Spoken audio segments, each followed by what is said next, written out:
Alright, so this is day 4, and we are going to be talking about map processing. So this is Mr. Richard Branson, who is the chairman of Virgin Atlantic, Virgin everything, okay? So his saying is, complexity is your enemy. Any fool can make something complicated. It is hard to make something simple. That being said, what we are doing, or what the work we're doing in both, GIS, geomatics, mapping, is relatively complicated and complex. And so we try to do our best to make things as simple as possible within the constraints of the technology. Yeah? Okay, so my other kind of philosophical slide is, the same old thinking produces the same old results. So if you keep in your day-to-day work, if you keep trying to just do the same things over and over again, you cannot expect to have better outcome. If we're used to just drawing paper maps or doing sketch plans and submitting it, if we keep doing that, we will never get to have better plans and maps. Yeah? Okay, as my other slide is about comfort zone. We all have our own comfort zone. We're used to doing work the same way in the office, or we're used to using Windows on a PC, so we're very comfortable. But if we want to learn something and improve, we need to aim outside the comfort zone, and we need to improve our current skills.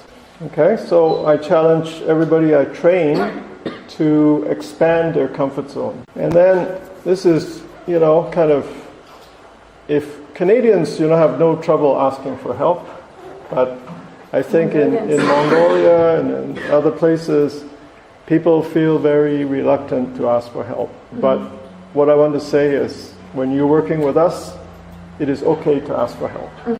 Okay, so it's okay to say, I don't quite understand, can you explain a little more? So the problem is, sometimes if you don't speak up or ask questions or say that you don't understand, then people like Gary and myself think we've done a great job, and we haven't done a great job.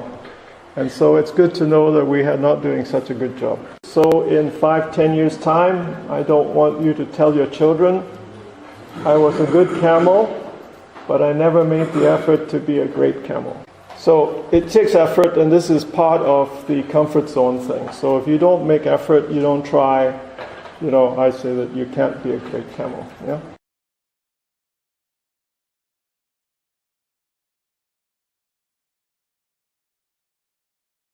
We're going now to our day 2. We went out into the field to actually try and use the drone to map an area. I think this was the area we were given by the local Ministry of Environment. So this is the first site we did in day 1. We had an opportunity to use the local ministry's drone to fly, take some pictures, yeah. However, we discovered that there were some issues with the firmware, and it cannot use drone deploy, cannot connect. So we had to do some work on the firmware upgrade on their 3 Advanced drone. So I was able to upgrade the firmware, and we were able to, the second day, do some drone work with the drone. On the afternoon of the first day, we decided to try and map the old military base south of the site. Okay, we'll talk a little bit about the results later on. We ran into some issues, okay? There were 2 issues on day 1. First issue, if we go back, I made a mission plan to do the whole site. But we had some problems, and I will show you. The drone completed the whole site, but I cannot explain the reason, but half the pictures, the photos did not come out properly. Now, we also, okay, we'll come back to that, all right? So on day 1, this was our nice tough wing drone in pristine condition to start. So now we did have an accident, and it was quite damaged. due to operator error or whatever. But you see, Mongolia, I'm very happy to tell you that I have a lot of faith in Mongolians and their ability to try and fix something that's broken. So thanks to the local ministry people, we were able to find a mechanic who was able to replace the motor mount for the drone. And we're happy to announce that yesterday with the modified motor mount, Gary was successful in completing the mission at the mine site. But when we go home, we'll have to do major repairs to our drone. Basically, this was yesterday, and this is the mine site. And we were successful in using the tough wing to complete this entire area. So this is what we have done till now. Okay, so I'll move on. So some of the lessons learned. So in terms of mission planning, I think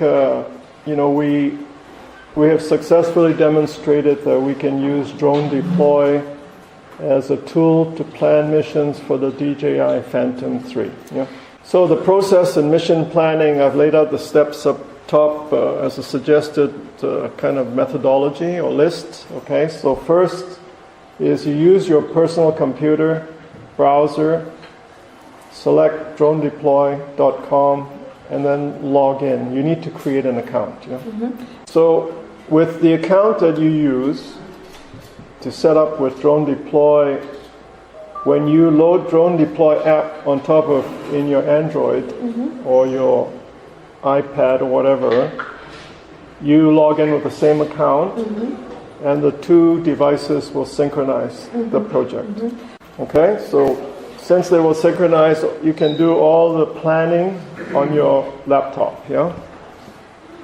So you would log in to the dashboard and select Plan Add a Flight. And you can actually select the flight graphically using your finger or your mouse to drag the plan area to the site you want. And then do it that way. Or you can add a latitude and longitude. So the add lat long coordinate is available as a plugin to the Drone Deploy website, browser. So, I mean, part of the reason why is if you are in Chulbasan and you are working in a close area, it's easy to drag the site. But if you're in Ulaanbaatar and you have to work in the Gobi, it's so very hard to drag that all the way there. Yeah. Okay, so then you basically move, when you're at your site, you can use the boundary box, the boundary points of the polygon to drag and create the shape of the area you want to fly. And then basically on that application you will be able to check the flight time, the elevation, the pixel size, etc. will be shown on the dashboard.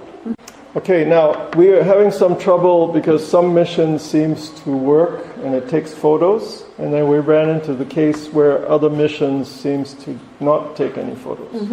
Okay, so I think I cannot be 100% sure, but in the dashboard, in the advanced settings, there is an option to ensure automatic camera setting is on, number 6. I think in some cases, I've noticed that may have been turned off. And I think if when we look at the dashboard, if we click and turn off the automatic camera settings, then it may disable the photos. Okay? And then if you're really happy with all the information on the dashboard, then you can save the mission. Now, you may want to, in the office, then open your Android and check that your Drone Deploy app is working properly and you actually see the mission. And you should go there, and if you have Wi-Fi in your office, then you should also make sure that you turn offline maps on. So save the base map when you're in your office and you have internet. Because if you go in the field and you have no internet, if you didn't save the image, there will be no image. Okay, so all you will see is the flight plan and gray background, and you're not sure So if that's all checked, then you can just switch it off, and then when you go in the field, you use your app to hook up to the drone and then launch your mission. Sometimes difficulty connecting to the DJI drone. Okay, so depending on which application you use, you need to first of all check that either the P or F mode is on. If you are using drone deploy, the flight mode has to be set to F. If you are using DJI Go, then the flight mode should be set to P. I would say that I would recommend you never use A unless you are prepared to replace your drone. Okay, in P mode, just to repeat, in P mode, basically the drone is actually monitoring the GPS coordinates, and the GPS satellites is helping it stabilize the drone. If you take your fingers off the throttles, it will hover. If you're in A mode and you take your fingers off the throttle, it will crash. So in A mode, you have to continually steer the drone. Okay, so let's say we're trying to hook up to drone deploy. So the first thing we need to check when everything's switched off, your drone is, your battery's in the drone, your gimbal lock is removed, okay, and your propellers are in properly. It's on the ground. So ready to fly, but all power is off. So, and the cable from the radio control is not plugged into your Android phone or tablet. So then the first thing you do is you switch on the radio control. Then you turn on the battery on the aircraft. Your tablet or phone could be on, but it's not connected. Then you connect the USB cable between the radio control and your tablet. Oh, one step I forgot is when you turn on the aircraft, the light on your radio control should go from red to green. So when it's green, it means that it is talking to the aircraft. Okay, and so when that's happening, then under 5, when you connect the tablet to the radio control, it should give you the options of selecting DJI Go or drone deploy. And if you're using a drone deploy mission, then you select drone deploy. Okay, so one note here, it's worth noting. If you have previously on your tablet connected with DJI Go, you need to make sure, and you want to now fly drone deploy, you need to make sure that DJI Go is turned off completely. So it cannot be sitting in background. If it's in background, it would not work properly with the D. Okay, and then if everything is good, it will tell you in drone deploy that the aircraft is connected. If you do not see that the aircraft is connected and it's not connected to your aircraft, then you have to repeat the whole cycle. So if you see an aircraft, then you can press the aircraft button to initiate the communications between the application and the drone deploy. So when you hit the aircraft, it's like arming the tough wing. Okay, you're arming. So when you're arming the plane to the DJI drone, it will go through some checks. Okay, a checklist. So it'll say, this is good, it's loading waypoints, the camera SD card checks. If you have it in P mode, it will tell you it cannot load waypoints. So it won't allow you to load up your mission, okay?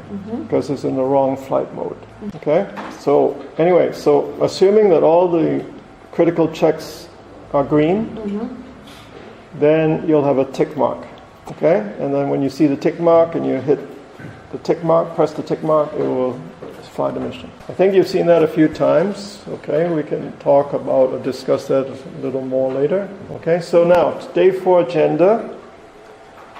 So first of all, we want to recap the training results to date. So we worked with quadcopter, the DJI, and the fixed wing, tough wing drones. And we looked at mission planning with drone deploy for DJI Phantom 3 Advanced and Pro.